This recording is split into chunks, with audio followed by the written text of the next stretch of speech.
Here is how to automatically publish a blog post to your website by just doing this in Claude. Write me a 5-paragraph essay about why Claude is better than ChatGPT and push it directly to my GitHub repository using the GitHub MCP.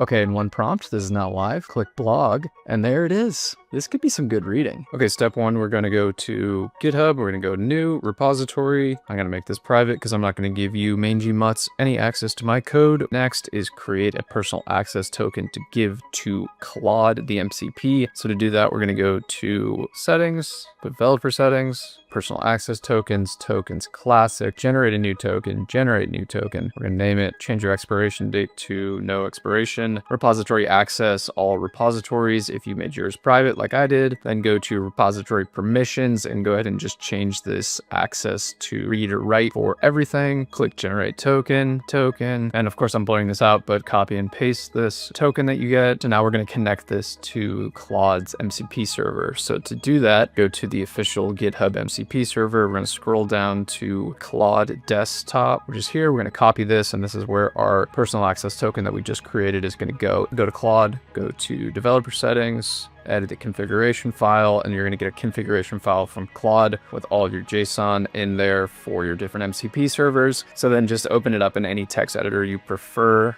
I'm going to go Visual Studio Code, obviously blur this out too, but this is where you're going to paste in the JSON that you just got from GitHub. Quit out of Claude desktop, open Claude back up, go to this little search and tools icon, and then you can see that GitHub has been added with all read-write permissions. Now we've got Claude hooked up to GitHub and it'll allow us to push changes directly from Claude to GitHub. We're going to go to cursor. I'm going to say push to this GitHub repository here. It's going to do its thing, push to GitHub. You can also just do this manually with a terminal command, of course, but I never remember what it is, and I prefer for windsurfer just do it. Okay, so we've pushed to GitHub. It was successful. Just refresh your browser and you'll see we have a repository here with our blog somewhere in here. Now we need to get this deployed somehow. So we're going to go to Vercel. We're going to go to add new project. We're going to connect our repository that we just created, import that. Once it's deployed in Vercel, you'll be able to see it in your dashboard here. You can open up the domain. Here's our homepage. We'll go to our very janky looking blog page, and then you just go back to Claude and